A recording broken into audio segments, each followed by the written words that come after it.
Sunil, and today I am going to explain a topic named signs and symptoms pertaining surgery, in which there are three topics.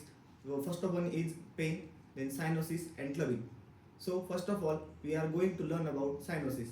Here, cyanosis is can be broken down into two terms, which is cynos and osis. Here, cyno means blue and osis means increase.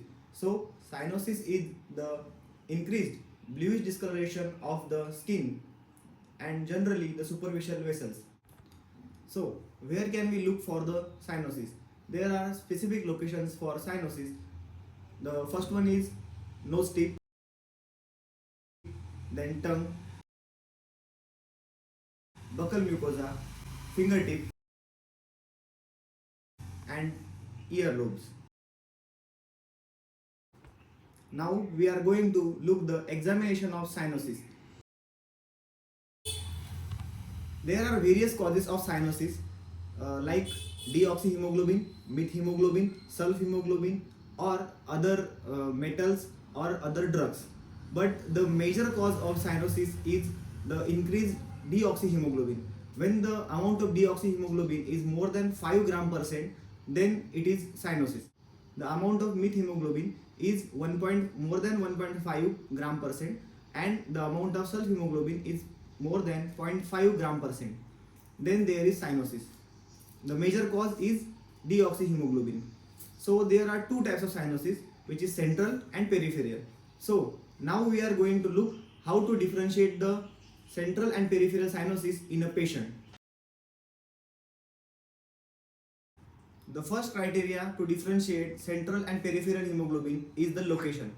So in central cyanosis, the location are lips, nose tip and buccal cavity. And in the peripheral cyanosis, there are two sites, which is first is the fingertips. This is in cynos patient. And then the earlobe in cynos patient. The second criteria is to check the extremities. There can be a warm extremity or a cold extremity.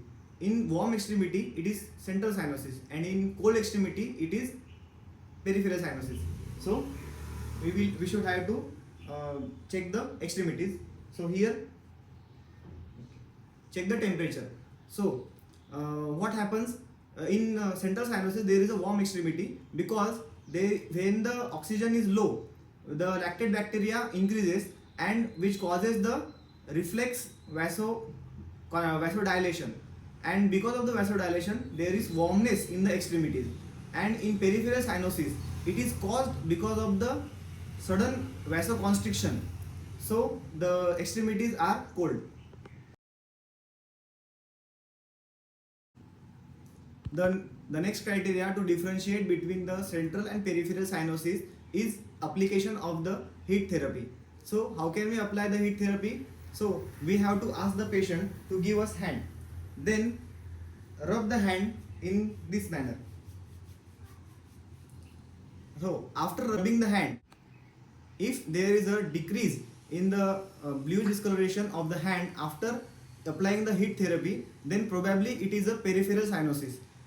Because in the peripheral cyanosis, after applying the heat to the organ, then there is a vasodilation, and because of the vasodilation, there is decrease in the peripheral cyanosis. But in the central cyanosis, there is no decrease in the bluish discoloration of the skin after applying the heat therapy. Clubbing and polycythemia are generally seen in the patient with central cyanosis. The next criteria to assess the peripheral and central cyanosis is the examination of clubbing and polycythemia. To examine the polycythemia, we have to look at the patient's CBC. There is an increase in the red blood cell count and the hemoglobin count. So we can assess the polycythemia. So what is clubbing? Clubbing is the bulbous enlargement of the distal ends of the phalanges, the nails and the toes, because of the proliferation of connective tissue under the nail plate. So how can we examine the clubbing? In the advanced stages, it is clearly visible. The clubbing is clearly visible like this. which is called as the drumstick appearance. But in the early stages, the first method to check for the clubbing is the fluctuation of nail bed. So what happens is,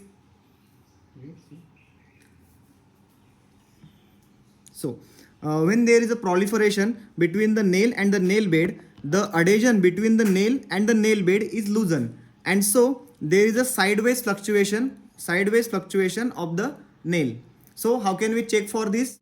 To check the fluctuation, we have to keep two thumbs under the nail, then four fingers on the distal joint and four fingers on the proximal joint, and then we can check the fluctuation like this.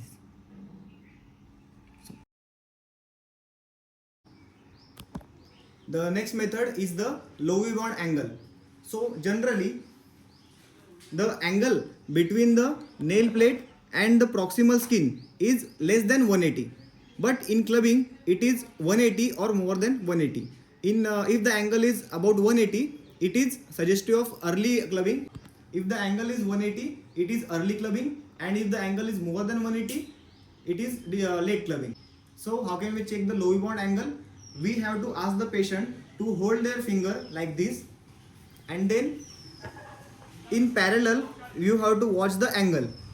So here the angle is less than 180, so there is no clubbing. In the clubbing there is the angle of 180 or more than 180. The next examination is the Scamroth sign. So for the Scamroth sign, you have to ask the patient to join their two index fingers like this. Okay. After joining the index finger, you have to check for the diamond shaped window, and which is called as Scamroth window. And when there is a Scamroth window, there is no clubbing, and in the patient of clubbing, the Scamroth window is absent. So next examination is the phalangeal depth ratio. So how can we check the phalangeal depth ratio? So we have to look for two lengths. So we have to look for the signed length at the level of interphalangeal joint and at the root of the nail. So this side it is called as interphalangeal depth, and at the root it is called as distal phalangeal depth. So if the distal phalangeal depth is less than the interphalangeal depth, it is the sign of no clubbing. And if the distal phalangeal depth is increased than the interphalangeal depth, there is the sign of clubbing. Ratio wise, the ratio of the distal phalangeal depth and the interphalangeal depth is less than 1 in the patient of no clubbing, and it is more than 1 in the patient of clubbing. And this is how we can examine the patient of cyanosis and clubbing. Thank you.